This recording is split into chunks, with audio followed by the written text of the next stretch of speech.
kuryama no kubyuka n'imbabazi z'Uwiteka bene data igitondo cyiza kandi cy'umugisha cyangwa se cya munsi cyiza bivanye naho buri wese aherereye ku migabane itandukanye y'isi. Mwese mwemeye kwifatanya natwe gusangira ifunguro ry'umunsi kandi rya buri gitondo. Insanganyamatsiko ya none kuwa kabiri Kamena mwaka 2025 kuwa mbere iragira iti uhora akurega aratsinzwe. Uhora akurega aratsinzwe. Mbere yuko dusoma ijambo ry'Imana, reka tubanze turirimbane indirimbo ya 8 mu ndirimbo zo gushimisha Imana igira iti izina rya Yesu turaryubaha. Nituragiza dusome ijambo ry'Imana.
Haleluya, haleluya, haleluya. Uyu muririmbyi arimba neza cyane bene data. Igitero cya gatanu aravuga ngo none mu mutima wawe umwimike, reka aneshe atsembe ibyo byaha byawe. Yahawe ubutware ngo gutsindire wa mubisha wawe iyo ahingutse. Gatandatu aravuga ngo kandi umwami Yesu azagaruka azanye ubutware n'icyubahiro cye, maze iyi si yose izamwimika, nanjye nzamubona njye musingiza. Amen, amen. Reka dusome ijambo ry'Imana mu Byahishuwe ibice 12 umurongo wa 10 tugeze ku murongo wa 11. Haravuga ngo numva ijwi rirenga rivugira mu ijuru riti, noneho agakiza karasohoye, gasohoranye n'ubushobozi n'ubwami bw'Imana yacu n'ubutware bwa Kristo wayo, uko umurezi wa bene data ajugunywe hasi, wahoraga abarega ku manywa na nijoro imbere y'Imana yacu. Nabo bamuneshesheje amaraso y'umwana w'intama n'ijambo ryo guhamya kwabo, ntibakunda amagara yabo, ibanga no gupfa. Mwakire neza ijambo ry'Imana. Dusomye ibyanditswe byera hano bene data,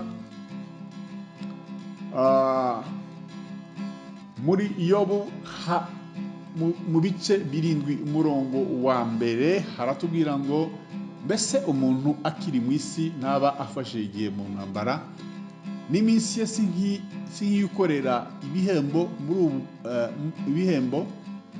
muri ubu buzima tubamo. Duhura na byinshi kandi ntibiburamo intambara, kandi ziterwa na Satani. Iteka ahora atubuza amajyo, amahwemo, ntashaka ko abantu batekana, ahora abadurumbanya, abateza amakimbirane, intambara. Niwe se w'ibibi byose, kandi akagerageza kwanganisha abakundana. Yemwe yagerageje no mu ijuru kuhateza imvururu, hateza intambara. Mu gitabo cy'Ibyahishuwe ibice 12 umurongo wa 7 kugeza ku 11 haragira ati, mu ijuru habayo intambara, Mikayeli n'abamarayika be barira kurwanya cya kiyoka, ikiyoka kirwanana n'abamarayika bacyo,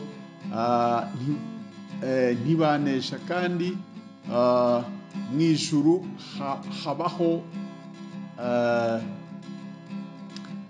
ijuru habaho ntihaba hakiboneka.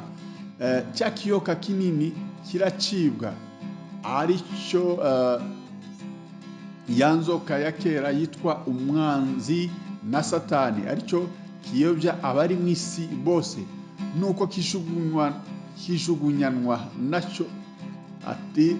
Arangije ati, numva ijwi rirenga rivugira mu ijuru riti, noneho agakiza karasohoye, gasohoranye n'ubushobozi n'ubwami bw'Imana yacu n'ubutware bwa Kristo wacu. Nuko umurezi wa bene data ajugunywe hasi, wahoraga abarega ku manywa na nijoro imbere y'Imana yacu. Nabo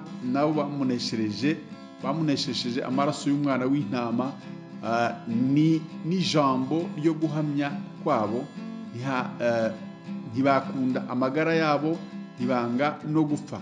Burya umunsi ku munsi tuba dufitemo intambara, ariko Imana ikatwoherereza ingabo nyinshi, abamarayika bakaturwanirira, kandi tugatsinda umwanzi wacu, ari we uturega, Satani, uduhimbira ibyaha tutakoze, rimwe na rimwe agakoresha n'abantu.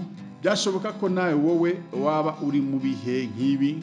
Mwene data, nkwifurije ko umurezi wawe, abarezi bawe, cyangwa se ababuranyi bawe bafata ubusa bagatsindwa, Imana ikagutsindishiriza muri byose.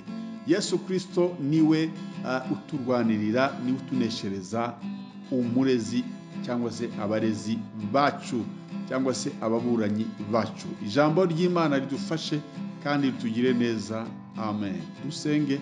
Data, turagushimiye ko ari wowe udufasha ukaturwanirira intambara zose turwana nazo, ibitubera ibigeragezo, intambara.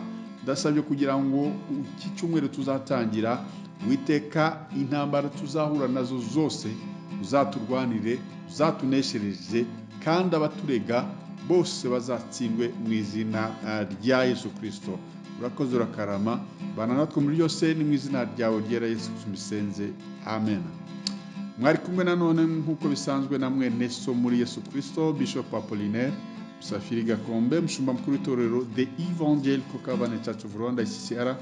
Imana y'amahoro ikomeze kubana namwe mwese bene data. Bifuje kugira umunsi mwiza n'intangiriro nziza y'akazi, ndetse n'akazi ndetse kuzuye intsinzi muri byose. Imana y'amahoro ibane namwe. Shalom shalom, ndabakunda.